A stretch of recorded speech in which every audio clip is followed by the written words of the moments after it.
Welcome to the Epcotian Adventure, a podcast where we talk about all things Disney, but we're Epcot-centered. including tips and tricks, festivals and favorites, and the very latest in our rankings and reviews. But we're still old enough to remember when this episode would have seemed like something straight out of Tomorrowland. This is episode 143.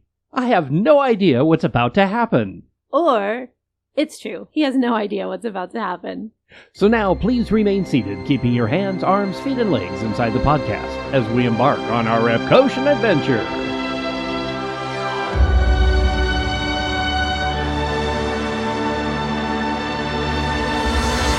We call it Epcot.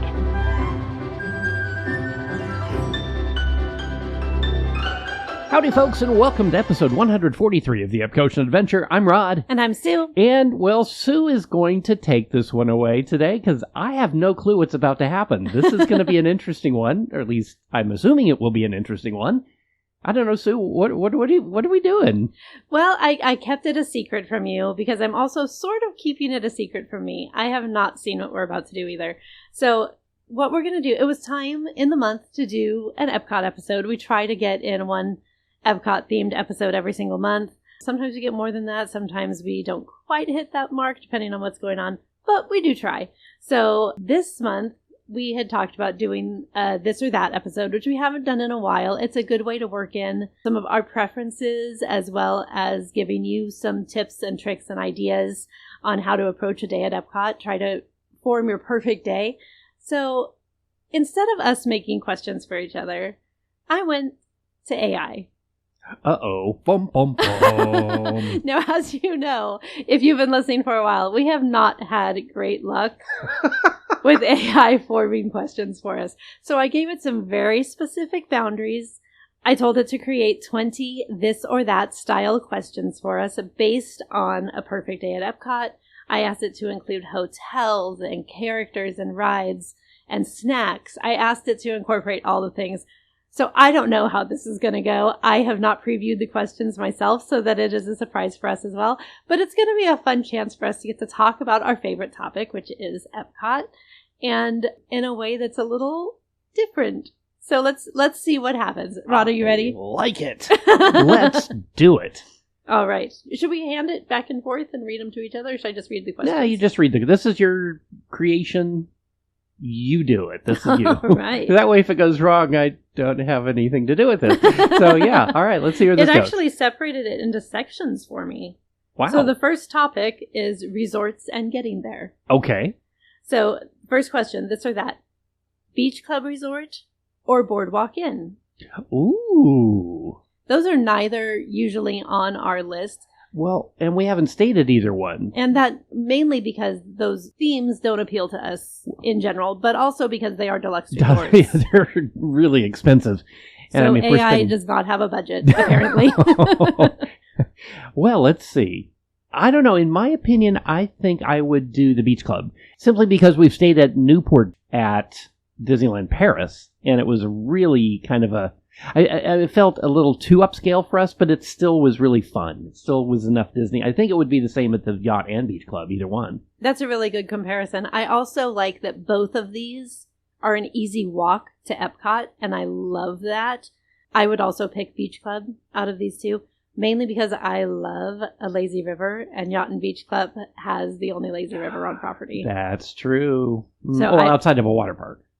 Yeah. Yeah, because I love those course. The water park lazy rivers, both Typhoon Lagoon and Blizzard Beach, were fantastic. Yes, agreed. Okay. Surprisingly so, because we're not water park people. Yeah. But it was really fun. And speaking of which, those are included again this summer. If you're staying on property, you can go the day that you check in. Summer only, though. Summer only. Yes, Yes. that was a surprise because they didn't say that originally. But yes, that is true. Okay, next question. Disney Skyliner or the monorail? Now, this is not going to be included if we stayed at one of those previous hotels. It wouldn't, but if we stayed over... Like a Pop. Yeah, then it would really depend on where we're staying, I think. But I love both of those equally. So I can't really make a decision. I'm just going to say Skyliner because I think for us, we're normally going to stay on a Skyliner resort rather than a monorail resort, just simply because of the cost. Yes. Again, monorail resorts are going to be deluxe properties. Yeah. And Skyliners are not all deluxe. There are moderates and value mixed in there, which is really nice. Just to kind of give you an idea, the monorail resorts are the Polynesian, the Grand Floridian, and the Contemporary.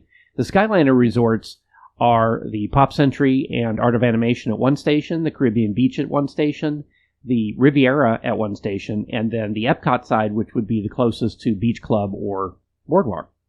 So, yeah. Yeah. And we've also mentioned before that Epcot is the only park that you can use all forms of Disney transportation to get to and from, which I love. That's a really good point. I like that. Yeah, I love that. Okay, question 3. Walking the path from your hotel or taking a friendship boat? Oh, that no. Put me on a boat. I'm going to do enough walking at Epcot. Stick me on a friendship boat. And that's going to go from the front of Epcot to the Yacht and Beach Club, the Boardwalk, or the Dolphin and Swan. And then over to Hollywood Studios as well. So if you're staying at one of those resorts, the Epcot resorts, you can use that boat to get into the backside of Epcot. Not the backside of water? Not to be confused with the backside of water, no. But the International Gateway is right there by the Skyliner station, and actually the boat dock is right at the entrance of Epcot.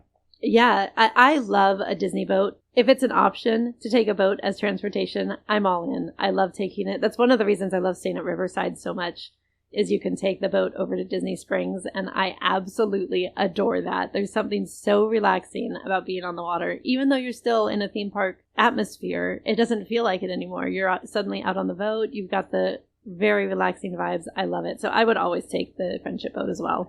Okay, question 4. Staying at Pop Century, value, or Riviera, deluxe, on the Skyliner line? Oh, there's no question on this one, Pop Century. The Riviera is nice, but it's a DVC resort, a Disney Vacation Club resort, which means that if you're part of the Disney Vacation Club, the timeshares, you can use your points to stay there, and it's not as expensive. And I'm doing bunny ears around expensive, because it's still a lot of points to stay there. Their tower suites, the single bed ones, have only a Murphy bed, and they go for over $600 a night. They're teeny tiny. That's 3 nights at Pop Century. I'm sorry. Seriously. We're going to take Pop Century every time, just for the cost. And I love the feel of the Pop. I do too. It's classic. It's one of our favorite ones because of all the fun whimsy that is there. And I love the smell of the lobby, which is weird, but I just do. It's not the spa resort smell that you get at some of the fancier hotels like the Riviera. It's Disney's nostalgia. It smells like the food court that's right there, and It smells like popcorn, and it just smells like fun, and I love it. Yeah, but I will. Oh, sorry. No, I was going to say, I think we're going to say the same thing. I don't think we are. We're going to go to Bar Riva still over okay, at, we're going to say the same thing. That and breakfast at Topolino's at the Riviera. Now, Bar Riva, we did enjoy on our Skyliner crawl, but I'm going to go upstairs to the coffee shop. Good point. Very good point. I love the coffee shop up there, and I can't remember what it's called. It's like Le Petit Café. I think that's exactly what it basic. is. Yeah, something something that seems like we ran out of ideas. Let's just ask AI what to call it. Of course, the character breakfast at Topolino's is one of our favorites as well. So. Top notch, for sure. All right, last question in this section. Entering through main entrance by Spaceship Earth or the International Gateway by World Showcase? If I have a choice, I want to go through the main entrance. There's something just grand about taking the monorail or walking up to the Spaceship Earth and seeing that as your first impression of Epcot for the day. It is pretty Or if it's your first time, especially seeing it for the first time, is very spectacular, but very, very Epcot. It just has that grand feeling to it that even more so to me than going into Studios or Animal Kingdom, where you can see, the main walkway or the main street. I don't call it Main Street, but at Studios or the Tree of Life. To me, Epcot's Spaceship Earth is probably, I don't want to say it's going to be better than the castle, but it's equal to the castle. I would go that far as well. And I think that's a lot of that is because we were there in its opening year and it hit us at such a formative time in our lives and in our Disney fandom journey that I think it was very nostalgic. And it's one of the reasons we love Epcot so much. All right. Do you want to read the next section? Sure. So rides and attractions? All right, rides and attractions. This is going to be question number 6. Guardians of the Galaxy Cosmic Rewind or Test Track? Oh, now this is tricky because Test Track just got renewed. Renewed, that's a weird word. It just got renovated. Redeveloped. Redesigned. Yes. Reimagined. Yes. There we go. So we have not been on the newest version of Test Track. I do really enjoy Guardians of the Galaxy. It did, as we've talked about before, it did kind of leave my head in a weird state because of the spinning. I believe the term is floopy. It is floopy. My head was floopy for the rest of the day, for a good portion of the rest of the day. That said, I would still do it again because it is a good time. Well, if you use my tip to keep your head facing towards the direction of motion rather than where it's trying to point your vision, it does make it less nauseating. Less flupitating? Less flupitating. Much less flupitation going on, yes. So I will definitely do that the next time we write it. But given these specific circumstances and that we have not yet been on the newest Test Track, I would take Test Track. I agree 100%, just because we haven't been on it in a long time. Yes. Because it was down and then...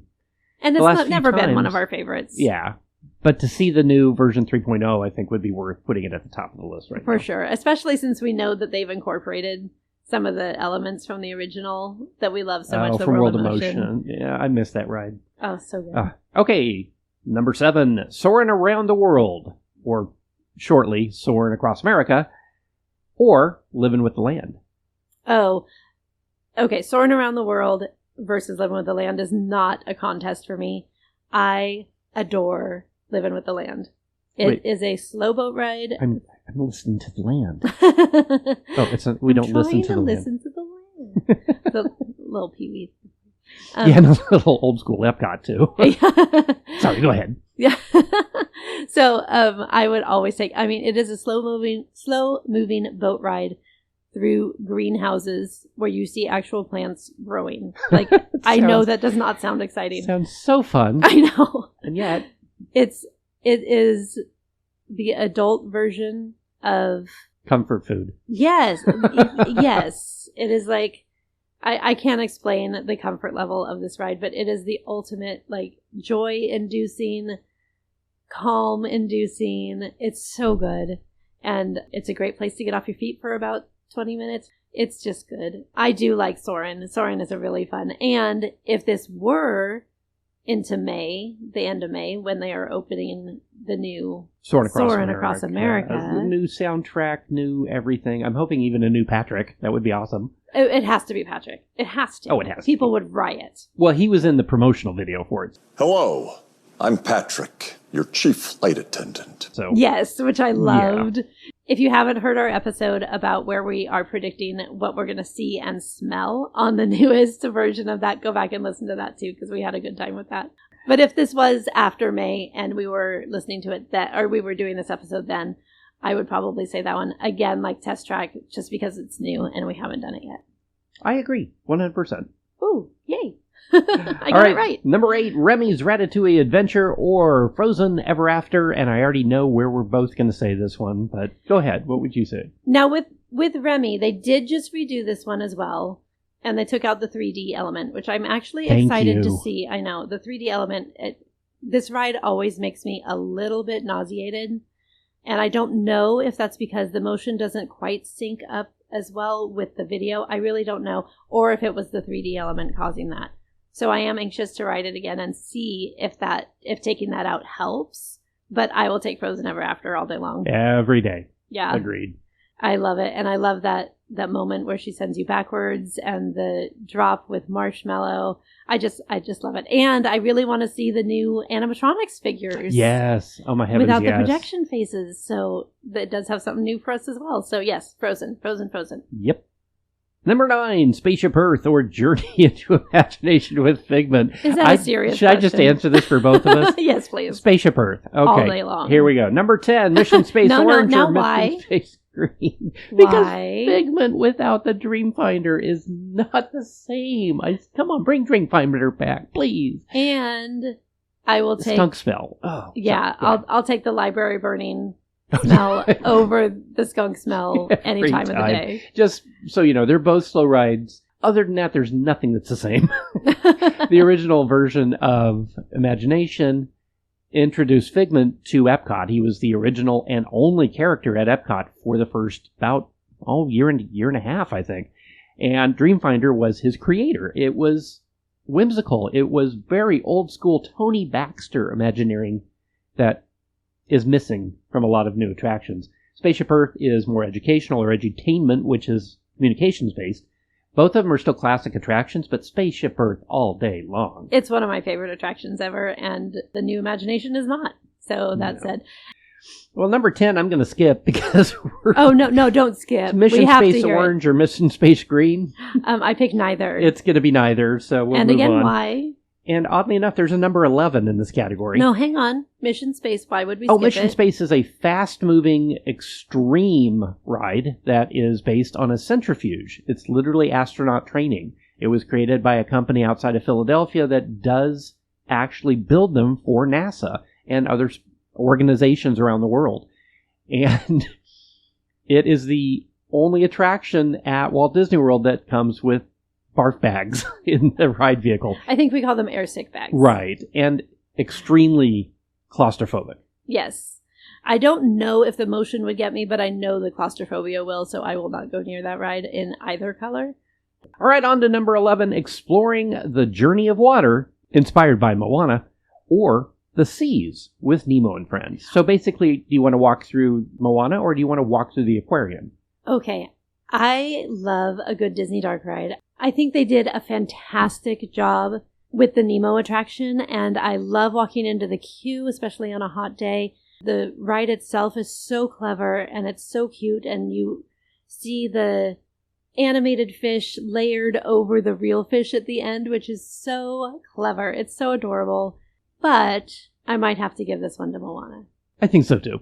But we do love walking through the aquarium and saying hi to the fish we know and all of that kind of thing. You can go over and say hi to Mr. Eel if you're a fan of Mammoth Club. You can see what the sea urchins are wearing this season. You can go upstairs and say hi to the manatees. Wait, hold on. For those of you who are not familiar with the sea urchins, they actually put things by themselves on the top of their head to hide. And so Disney drops in little things shaped like mouse ears or hats. And so they'll put them on themselves and literally then crawl around the bottom with little hats on. If you remember Captain EO, it's basically like Hooter. Hooter, I'm disguising myself. Hooter, gotta have a disguise. Yeah. But I also really, really love the new Journey of Water. So yeah, if you have not seen Journey of Water, it is the new walkthrough attraction that you can actually play with the water. It goes through the life cycle of water from the clouds to the rain to the streams, I guess, or lakes, and then the ocean, back to the clouds. So you get to actually walk through and play with water. It's very old school infotainment Epcot. But I will give this one to Moana. And Sue, I'm going to agree with you. Moana wins this one. Yes. Agreed. And if you are a Moana fan, it is a must-do because you get to find all the characters in the rock work as you go through. It's very cute. I love that. Okay. Ooh, good category. We are now on to food and drinks. All right. Here we go. First one. School bread in Norway or maple popcorn in Canada? I know which one you'd pick. I prefer the maple popcorn, and that's just because I'm not as big of a fan of the school bread. But Sue, you don't like coconut, shredded coconut. Yeah, I know you No, are the probably school going to bread say... is a pastry that has a custard filling, and it is covered in shredded coconut. The Which, maple popcorn is popcorn flavored like maple. Yeah, which are both are actually very good, Yes. but I just don't like the texture of a shredded coconut. Totally fair. Love the flavor, but I just can't eat it. Otherwise, I would say that's a toss-up. It is a toss-up, but I cannot turn down anything flavored with maple. Maple is my kryptonite flavor, and so I would have to go with the maple popcorn. Oh, I'm surprised. Okay, I thought you were going to go Norway and school bread, but okay, all right. If it had been any number of other things, I might have picked something else other than just popcorn, but I love the maple popcorn in Canada. It's a must-try. If you've never tried it, highly recommend. You don't have to go into the pavilion at all, although I do recommend it because it's beautiful. But it's at the popcorn cart right outside. So even if you're just walking by, you're going to smell it. I was going to say, you're going to smell it before you see it. So easy to find. All right. Question 2 in this section is Le Cellier Steakhouse, which is a table service restaurant, or Connections Eatery, which is a quick service. Yeah. Connections Eatery basically is the new version of a quick service that they have right as you walk in, just beyond or just adjacent to Spaceship Earth. And it replaced the Electric Umbrella, which was just a burger, chicken nuggets kind of place. They have pizza, they have burgers, they have specialty things that come up on the menu every once in a while. And on the other side is a Starbucks. That or Le Cellier? Le Cellier every day. You got to go in and have the amazing mashed potatoes, and you got to have the good steaks and the very expensive pricing. Otherwise, it wouldn't be Disney. And this is where you can get the cheddar bacon soup as well. That is very true. And dip in the pretzel bread. Yep. Now, if it's food and wine, you can get that at the kiosk outside, but otherwise you have to go to the Cellier to get it. And it's worth it. It's a dark old school kind of feel, like an old steakhouse kind of feel.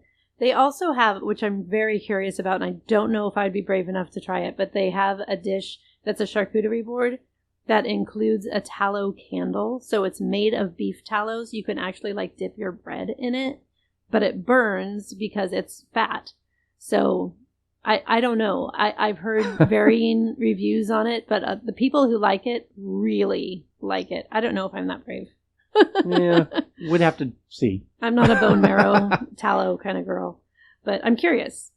All right, next one. Dining at Garden Grill or Space 220. So yeah, I picked Space 220 simply because they've changed the menu. When we were there the last time, it was not grand, I'll put it that way. But I've heard that they've now updated the menu for both the restaurant, which is a price fixed sit down, and the lounge. I have to say, the last time we were there, though, sis, I did not really care for the food much. You know, I did not expect you to choose that at all, mainly because I know we've talked about this before, but when we ordered the calamari, it was like literal rubber bands. We could not chew through them. That is not okay, people. It was ridiculous. It was so bad. We got the buffalo cauliflower that has the blue cheese powder all over it. We are fans of blue cheese. I know that's a polarizing flavor, but we love it. And it was so soggy that it was like mush. The food was terrible. Now, this was at the lounge, not the restaurant. Yes. So that is one thing to take into account, is that we have not done the full restaurant experience yet, mainly because of the price. Being price fixed, we probably would still do the lounge. Yeah. And you can order some of the menu items in the lounge. Yes. You just Most have of to them. ask. Okay. I would pick Garden Grill because I am dying to see Chip and Dale at a character breakfast. This is, I think, the only one that they're at. I think you may be correct on that. And unless they're at Animal Kingdom I don't think they're at or is Tusker that just House. Goofy Mickey Minnie? I think you're right. I think this is the only place. Farmer Mickey, though, too. Yes, they're all in their little farmer outfits because it's Garden Grill and they're above the land, or they're in the land and they're above, they're living with the land, and their little farmer outfits and his overalls. I just have to see it. From the restaurant, you can look into the house, the two-story house that's in the attraction, and see a representation of Walt's bedroom from when he was Marceline, growing up Missouri. in Marceline. Yeah. Oh my gosh, yes. So Garden Grill will be mine, but I do want to do 220 again. I do want to do Space 220. And the atmosphere is great. I love looking out the big windows into space. And the little elevator thing was really fun. Reminds me of the old hydrolator they used to have at the Seas Pavilion. That's cool. Elevator to nowhere. Okay. Tacos from La Cantina de San Angel or fish and chips from Yorkshire County. Oh, that's mean. That is mean. That's a good one. I'm sorry, I have to go with fish and chips. It's a comfort food for me. I love tacos. We grew up in California with real Mexican food. Not here in Missouri. It doesn't exist here. But the tacos at Mexico are fantastic. However, I got to go with fish and chips every time. It's my Epcot comfort food. It's hard to walk by that booth and not stop. Yeah. Again, the smell, you're going to smell it before you get there, and it's a proper chip shop. Oh, love it. I love it. I would pick the tacos from La Cantina. I just cannot resist Mexican food when it's good, and I love those tacos. They're small, like street taco size, like snack sized. And I think there's 2 or 3 of them in an order. And so it's really shareable. And they're really good. I especially like the chicken ones, but any of them are good. All right. Last one in food and drinks. L'Artisan de Glace, which is going to serve us ice cream in France. Or Kringle Bakery au Café, which is pastries in Norway. Which one would you pick? Well, now back about 20 years ago, I would have picked Norway because they used to have a waffle or 2 waffles. Sandwiched in between was a lingonberry jam. And they were heart-shaped. No, it was lingonberry. Oh, and they powdered sugar on the top. I think it was strawberry. Wasn't it strawberry? I think they changed it around a little bit, probably because of just sourcing. It's like when they had to get rid of the cloudberry horns because they couldn't get cloudberries anymore. Dude, that was heartbreaking. Because of that, it not being there anymore, and I don't really like the school bread, I'm going to go back over and get some ice cream in France because they have, 14 flavors? It's several. Not a Baskin-Robbins. We're going to say several. They have a whole bunch of flavors of ice cream.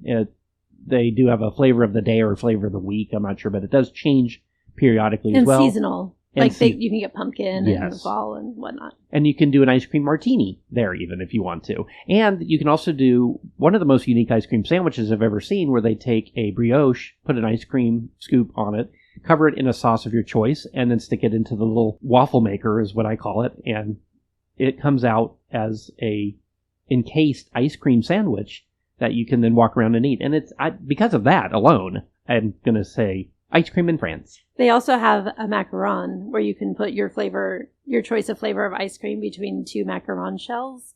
We haven't tried that one for some reason because we always go back to that brioche sandwich, but that one's on the menu too.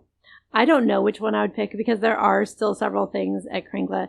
Again, about 20, 30 years ago, when they had the cloudberry horn, I would have gotten that all day long. It was just fresh cream filling with cloudberries, which are from Finland.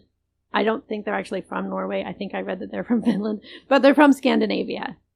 And they couldn't source them anymore, but they were so delicious. I wish they had just switched to lingonberries. Yeah. I wonder if you can still get cloudberry stuff at Solvang in California. But that's a good question. We should go and find out. Ooh. All right, the last 4 questions are entertainment and characters. So, meeting Mickey and friends at Communicore Hall or Disney princesses in the World Showcase? Oh, wow. Okay, so if you're going to be meeting princesses in World Showcase, you're either eating at Akershus in Norway, or you are traveling all around World Showcase to meet individual princesses. So that's kind of tricky because you can meet Mickey and friends. I think it's usually Pluto and Goofy, if I remember right.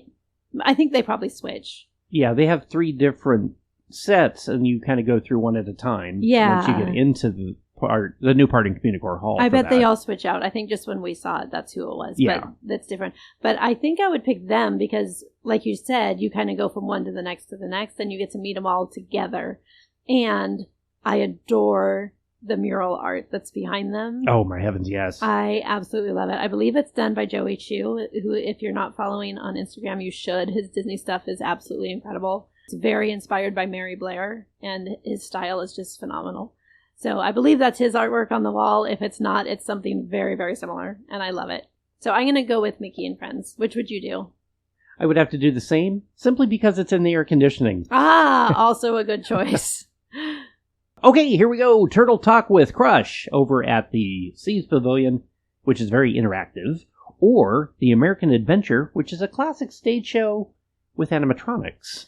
That is interesting. I'm going to go ahead and do American Adventure. All day long. And again, just because it's one of our favorites nostalgia-wise, there's over 35 animatronics that are fantastic. And it's a longer show, which allows you to get off your feet for a while. And Turtle Talk with Crush is geared towards kids. It's very fun. If you have kids, I highly recommend it. Okay. Which would you do? I would do American Adventure because it's the halfway point of walking around the world, meaning walking around the path for World Showcase. It's about the halfway point, so you need a break. You can go in and sit down, and it's one of the places that's best to take a nap at Epcot. But don't because the show is great. Exactly. Okay. All right, watching the Jammers drum in World Discovery or Matsuritsa drummers in Japan. Oh, I love the Jammers, but I will pick Matsuritsa all day long. The taiko drums. I love them. It's amazing. If you get a chance to watch this show, please do yourself a favor and stop and watch it. Yeah, it's just... you'll hear it long before you get there, because it's right at the entrance of the Japan Pavilion, and it's stunning. It's absolutely stunning. All right, the last one is ending the night with Luminous, the Symphony of Us, which is Epcot's big fireworks show at the park close time usually, or an after-hours event with low wait times. Oh my gosh, that's not fair. I will do an after-hours event every day of the week. I love after hours. The wait times are nothing. They bring out unique characters that you don't get to see any other time. I cannot stress how much I want to do an after-hours event at Epcot. We've only done the one at Hollywood Studios, and I am dying to do one at Epcot. I will absolutely take that over Luminous. Now, this is different from the after-hours hours that you get if you stay at a deluxe resort. This is a paid ticket that you can use to get in certain nights during the usually little bit of the off-season or late summer when there's not a lot of crowds, and it's really hot at night still, which I really kind of love. And it's almost as much or sometimes more than a one-day pass. But for those few hours, the park is yours. It's pretty great. I'm going to do the exact same thing. We're ending this and our night at Epcot with the after-hours party. Yay! Well, I think AI actually did well on this one. I think it did really good. And Sue, thank you for putting this together. That was a brand new idea, and we've bantered about doing AI, like an entire AI created episode just based on our transcripts. And it's like, that's not going to happen. Yeah, to do that. Well, folks, what do you think? Did we pick the right things? I love doing these Sisters apps because it does give us a chance to talk about Epcot and specific elements of it, but it also gives you a chance to compare and contrast on your own and say, hey, I would really like to go try that. I haven't done that before. It is. And if you are there during a little bit busier season and you do have to actually choose this or that, we're hoping maybe we can help you out a little bit. Before we go, we always have to thank the Phoenicians. So thank you, Phoenicians. Thank you, Phoenicians. And don't forget to rate, review, like, share, and subscribe. It really does help other people find us. You can find us on social media on Instagram, Facebook, and YouTube, and wherever you listen to podcasts. The Epcotian Adventure is a $1,000 brunch production and a proud gold member of D23. Thanks for joining us today for episode 143 of the Epcotian Adventure. I'm Rod. And I'm Sue. And we'll see you in line. Bye.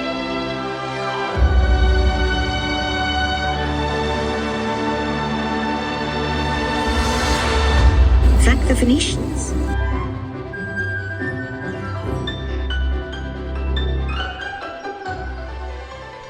And just a little heads up here, Molly did just bring a squeaky toy into our studio, so if you hear any stray squeaks, that is why.